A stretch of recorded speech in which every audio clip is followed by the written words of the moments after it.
In today's video, we are going to be firing this car up. Y'all have been following the process. We have steadily been working on this thing. I really haven't been doing a whole lot. It's been Matt and the guys over here at Profab. They're getting it knocked out. We got the Holly intake on her. We got the TKM motor down inside there. Forced induction turbo on the front of it. Everything got a little bit of color to it now, so at least it looks presentable.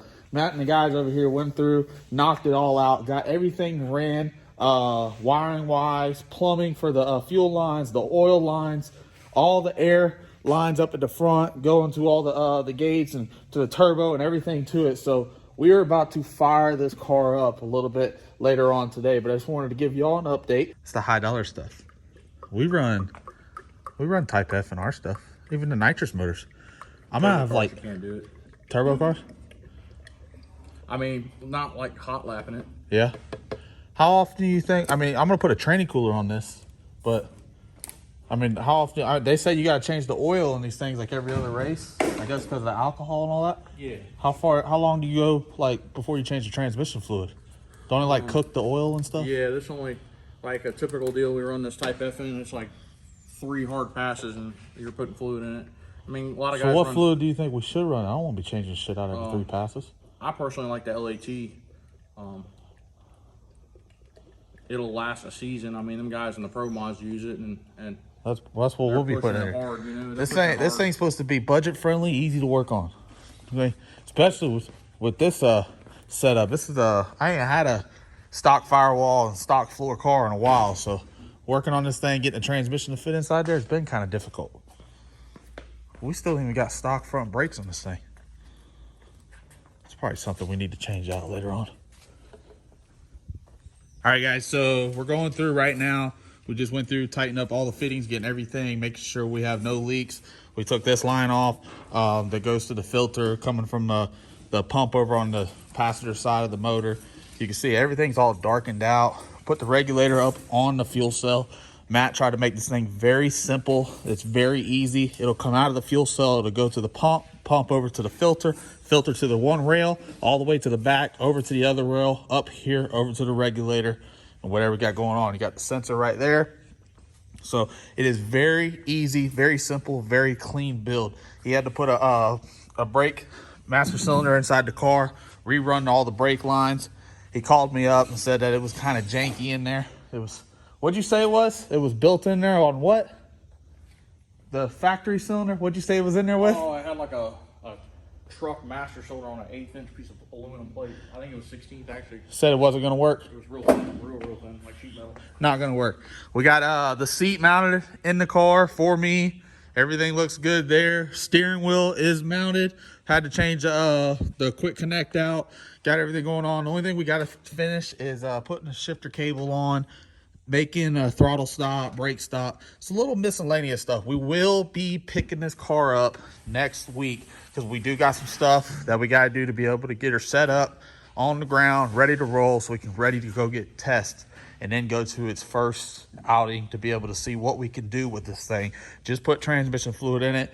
It already had oil in it from TKM, but we're going to go through. We're going to spin the motor over. We're going to make sure everything's getting oil, make sure everything's getting fuel, so she is ready to fire up. I'm actually kind of stoked, kind of excited to see what it's going to sound like. 1, being a small cubic inch motor. 2, being turbo. Just had to see. Y'all got to see what Chris's car sound like in the previous video when we were over here, and it sounds pretty radical, especially being a little LS deal. I didn't think it was going to sound that poppy. And I'm hoping mine sounds halfway like his does. And so we'll see how it all lines out. But I can honestly say now, I am a full boost person. I do not have not one nitrous part in my trailer or inside my garage, anything to it. We got all ProLine stuff. We got the TKM. We're ordering spare parts. Everything that is in our deal is all boost now. We have a Pro Charger set up and we have a turbo set up, and we got more stuff coming to the channel soon. Hopefully, maybe one day we'll get back in a nitrous car, but as of right now, we're full 100% team boost. This is we're gonna call this how to filter the M1 101, because we don't actually have a filter on our funnel. So Matt just went and got a clean rag, stuffed it in there, and I'm guessing you're gonna pour it through the rag, and that's gonna be your filter. Oh, yeah, run it out. Oh God. The M1 doesn't eat up the rag? Huh. You can take us a bit if you want. Someone gave you $1,000, you take a shot of it? No. Not for 1,000? No. Wonder if we can get homeboy to do it. Probably end up in the hospital. I don't know, man. I've tried some horrible moonshine before. They had this shit up when we were in Michigan called gasoline. It was no good. I mean, that right there on that can says it all. Flammable liquid. You know, you can put it in your mouth. Well, you could light the flame and I'll spit it out. How much did that just take up right there? I'd like to know how big that fuel cell is. Well, I still got a ways to go. How much is a pail of that stuff cost? Or like, what do you buy? By the 55-gallon drum or? We have it by the pail. It's just easier to manage than deal with that drum and What does it buy? You end up having cans anyways. You know what I mean? So I want to say it's like $30 or so. How much will you burn, like per pass or at the racetrack for like a day? Not much. You'll probably have to have 10 gallons with you for a day. You probably won't go through all that. Depends on how you treat the car. So then you'll spin the motor over, and when oil comes out of that, you know you're good? Yeah, I always like to do that. I think it's precautionary.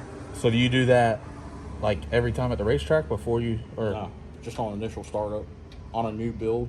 Okay. You know? I mean, we're gonna have to prime it over to prime the fuel system anyway, so.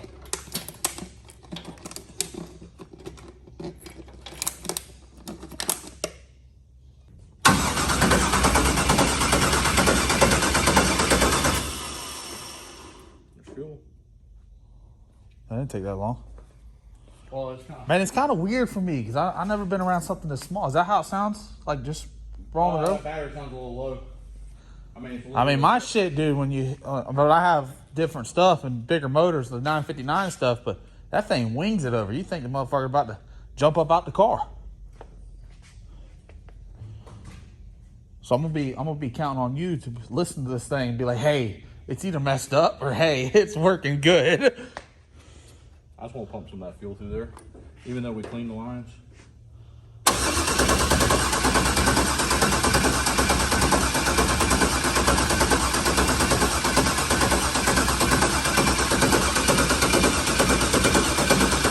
Do they have more fuel pressure or not? I will. It's gotta fill the lines. It's not gonna, and we're also just rolling it over. What do these things really run at fuel pressure wise?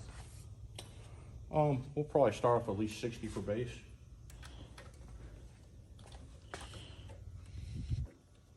And for everybody that was asking on the previous video, everybody was on my ass talking about, why are you running single injectors? You got dual fuel rails. Well, because I changed my mind more than I changed my draws. So I ended up buying this Holley EFI intake because we were going to at first run 2 sets of Bosch 210s. Matt talked me into running atomizers. So now we only have to run 1 single set of atomizers. Well, with 1 single set of atomizers, that means we were going to have a whole fuel rail and everything and holes for the intake wide open. So I had to buy a set of dummy injectors. Shout out to Proline. Got them hooked up for me. Got them over here. Matt had to go through, mill some of them down, make sure they all cleared, got them stuffed down inside the motor. So now we are running just 1 set of injectors, but I had already spent the money on the intake. It looked a lot better because it's a low profile and it's black. It went a lot better with the motor. That Holley high ram stuff might be cool and all that, but they're just too damn ugly for me. So that's the reason why we're running this intake with a single set of injectors, atomizers on the Proline motor. Got atomizer to get on board with the LS motor. We got the best of the best coming on this deal, and we can't wait to get out there and let her loose and see what this bad unit runs. All right, boys, so we got fuel going to it. We got oil primed around the whole engine, coming up here to the turbo. We got no leaks nowhere. Just went in there, putting the tune up inside the computer, about to bring the computer over here, let her hook up to the Holley and get her put outside here so we can get Twisted Tea fired up for the first time. So everybody can hear it together, what it sounds like whenever we get this thing making some noise. God, that thing looks awesome, man. I'm very, very, very, very impressed with how everything's came out. It's been a fast process. If you know, we've only had this car 2 weeks, and 2 weeks ago, it didn't look nothing like this. We had to go through, change a lot of stuff, make a lot of stuff work and fit, and we're going to be out testing here soon. Actually, I was just talking to Matt. We're going to actually make some test hits here at the track or at the shop so we can make sure everything works, because like he said, and he made a very good point, if it doesn't work here on the street or outside, you know, on the backside behind my truck, if it won't build boost there and it won't work out there, it damn sure is not going to work at the racetrack. So we're going to make sure everything works here. Everything is good 100% before we take it to the racetrack. And yes, we will be at US Street Nationals playing around in the no time class, making some shakedowns, getting some awesome content, and trying to see if we could possibly grudge race a few people.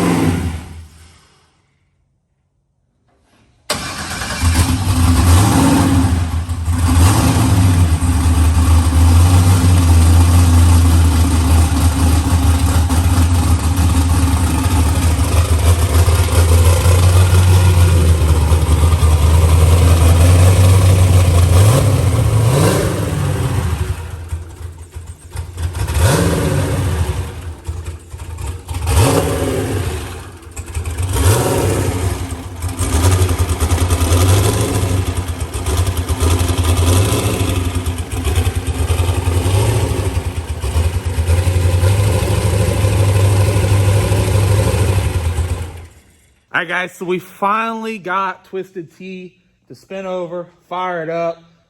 Matt's going through the fuel map right now. He's got to make some changes on it. It sounds great. I had a little bit of misfire thing to it, but he's going to fix that up real quick. We're going to fire it up one more time. I'm glad that he got everything wired in correctly, got it all fired up, got everything primed up. Everything does and seems to be working fine. It sounds awesome. It's not too loud like, you know, one of my nitrous motors I'm usually used to, or soon to be Pro Charger motors, not loud like that. But this little turbo here, a little 88 millimeter at the front of it, it's got a little bit of a radical sound to it, and it actually sounds pretty good. So finally got it all completely together, ready to go. We're gonna fire it up one last time, and then we're going to get out of here. We're not going to make this video too long, but make sure, if you haven't done it already, subscribe to the channel, like this video, drop a comment down below. What do you think Twisted Tea is going to perform like on the racetrack with this setup inside here? Ready? Yes, sir.